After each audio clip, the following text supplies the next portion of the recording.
Hello good morning students. आज फिर मैं आपके सामने उपस्थित हूँ एक नया टॉपिक लेके जिसका नाम है प्रबंध की प्रकृति। ठीक है, तो बच्चों समय के साथ जो प्रबंध है विषय उसका रूप भी बदलता गया।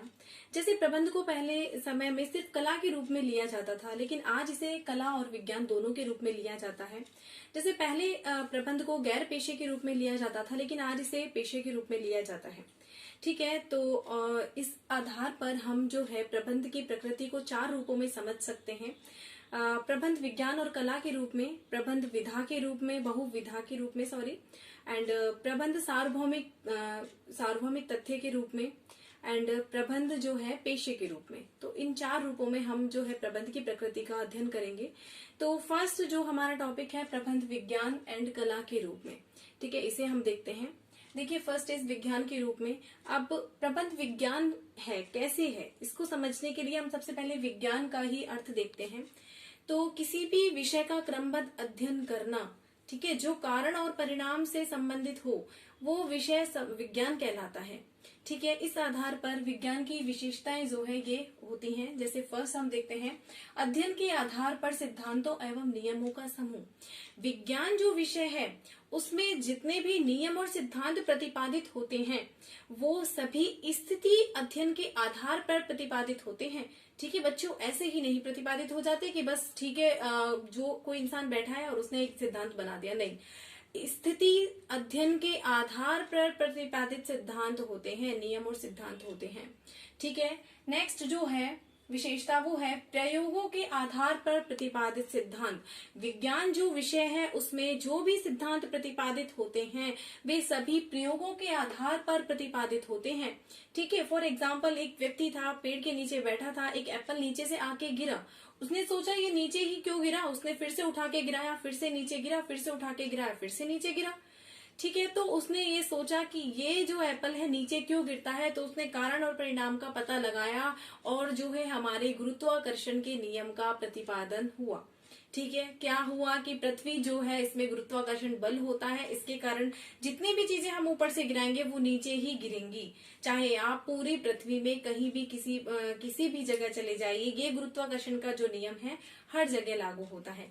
ठीक है, तो ये जो सिद्धांत होते हैं ये प्रयोगों के आधार पर प्रतिपादित होते हैं। नेक्स्ट है कारण एवं परिणामों में संबंध।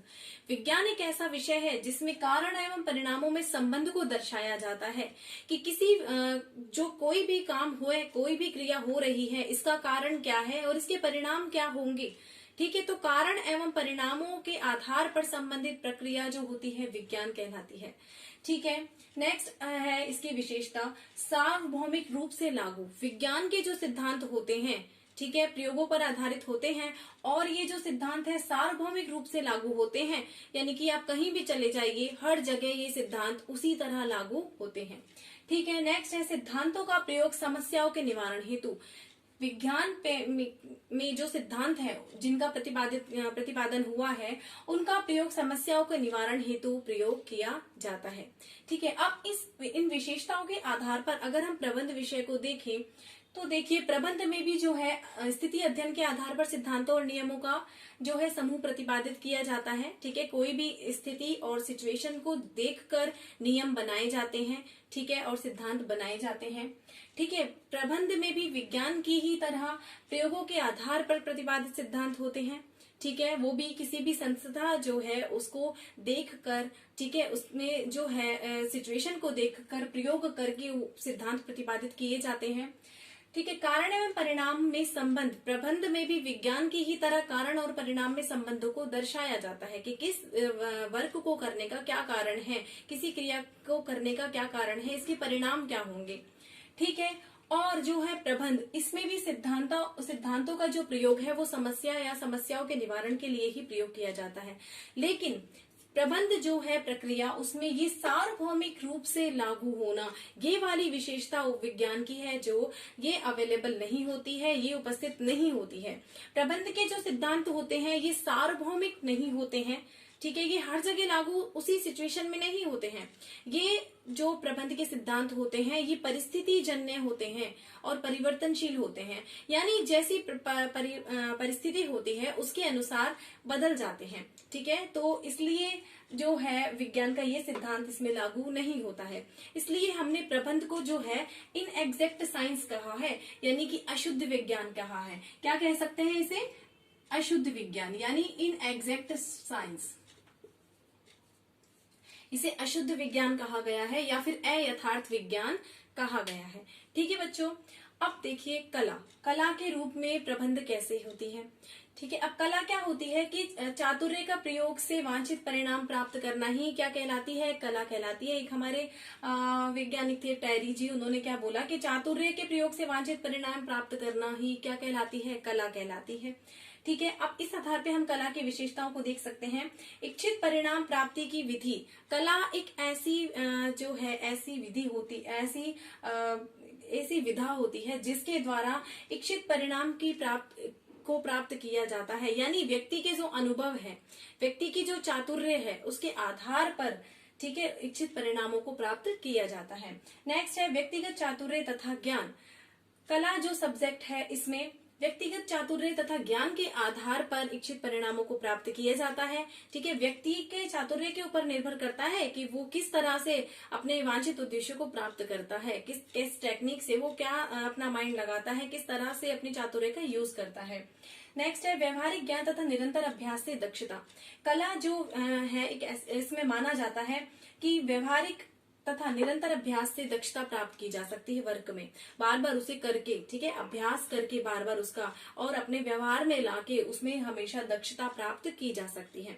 अगर प्रबंध को हम कला के रूप में देखें तो प्रबंध में भी जैसे हमारे नृत्य यानी कि डांस, म्यूजिक, ठीक है, और हमारे जैसे ड्राइंग वगैरह की जो कलाएं होती हैं, इसकी तरह जो प्रबंध होती है ये भी व्यक्तिगत गुणों पर आधारित होती है। इसमें व्यक्ति के गुणों का बहुत प्रभाव पड़ता है। ठीक है, कोई भी जो अच्छा मैनेजर है वो चाहे कोई भी अच्छा कोर्स कर ले, एमबीए वगैरह कुछ भी कर ले, लेकिन अगर उसमें खुद की व्यवहारिक सोच नहीं है तो वो एक अच्छा मैनेजर नहीं हो सकता, वो अच्छे से कंपनी को मैनेज नहीं कर सकता। इसलिए ये बहुत जरूरी है कि उसका व्यक्तिगत चातुर्य कैसा है। ठीक है, इस बात पे जो मैनेजमेंट की प्रक्रिया होती है, प्रबंध की प्रक्रिया होती है, ये बहुत ज्यादा निर्भर करती है। ठीक है, और कला की ही तरह प्रबंध में भी अभ्यास से दक्षता प्राप्त की जा सकती है। ठीक है, एक कोई भी व्यक्ति है उसे काम करते करते कंटिन्यू कई साल हो गए हैं तो वो एक अच्छे से अपने कार्य में दक्ष हो जाता है, प्रवीण हो जाता है। ठीक है, तो कला की तरह प्रबंध में भी जो है निरंतर अभ्यास से और व्यवहारिकता से दक्षता प्राप्त की जा सकती है। तो इस तरह हम कह सकते हैं कि प्रबंध जो है पूर्ण रूप से कला है। और वैसे भी हमने जब शुरू में जो हमारा प्रारंभ हुआ था, प्रबंध को जो स्टार्टिंग से लिया जाता था वो कला के रूप में ही लिया जाता था, लेकिन आजकल जो है इसमें वैज्ञानिक विधियों का प्रयोग किया जाने लग गया, इसलिए इसे विज्ञान के रूप में भी माना जाता है। ठीक है, अगर हम विज्ञान और कला दोनों को तुलनात्मक रूप से देखें प्रबंध को, तो देखिए इन आधार पे हम इनको जो है डिफाइन कर सकते हैं। देखो, फर्स्ट है दक्षता। विज्ञान जो है इसमें ज्ञान के आधार पर दक्षता प्राप्त की जाती है। विज्ञान एक ऐसी विधा है जिसमें ज्ञान के आधार पर कार्य में दक्षता प्राप्त की जाती है, लेकिन कला में अभ्यास के आधार पर दक्षता प्राप्त की जाती है। ठीक है, विज्ञान जो है विषय, इसमें सिद्धांतों का प्रतिपादन किया जाता है, सिद्धांत बनाए जाते हैं, सिद्धांतों का उत्पन्न किया जाता है। ठीक है, लेकिन कला में उन सिद्धांतों का उपयोग किया जाता है। विज्ञान विषय में समस्या को परिभाषित किया जाता है, उसे डिफाइन किया जाता है, लेकिन कला में उस जो समस्या है उसकी व्याख्या की जाती है, उसको एक्सप्लेन किया जाता है। ठीक है, विज्ञान विषय में जो निर्णय लिए जाते हैं वो वैज्ञानिक प्रतिरूप के आधार पर लिए जाते हैं, वैज्ञानिक मॉडल के आधार पर लिए जाते हैं। और जो कला विषय है इसमें अंतर्ज्ञान और अनुभव के आधार पर निर्णय लिए जाते हैं। ठीक है, जैसे कोई भी संस्था में प्रबंधक होता है, उसे कई साल हो जाते हैं वर्क करते करते, उसे बहुत एक्सपीरियंस हो जाता है, तो वो अपने अंतर्ज्ञान और अनुभव के आधार पर आराम से निर्णय ले सकता है। तो अगर इन दोनों के आधार पर हम देखें तो हम कह सकते हैं कि प्रबंध कला और विज्ञान दोनों ही है, लेकिन जो प्रबंध है वो एक शुद्ध विज्ञान नहीं होती है, अशुद्ध विज्ञान होती है या यथार्थ विज्ञान कहलाती है। ठीक है, तो जो प्रबंध है वो कला और विज्ञान दोनों है, लेकिन ये अशुद्ध विज्ञान है। ठीक है बच्चों, तो मैं आशा करती हूँ आपको इस पूरे जो हमारे पॉइंट्स हैं शॉर्ट्स, इनसे आपको अच्छे से समझ में आ गया होगा कि प्रबंध की प्रकृति विज्ञान और कला के रूप में कैसे है। Okay students, thank you students. अगर आपको मेरी वीडियो पसंद आती है तो प्लीज लाइक कीजिए एंड सब्सक्राइब कीजिए एंड देखते रहिए मेरी आगे की भी video. Okay students, thank you, bye.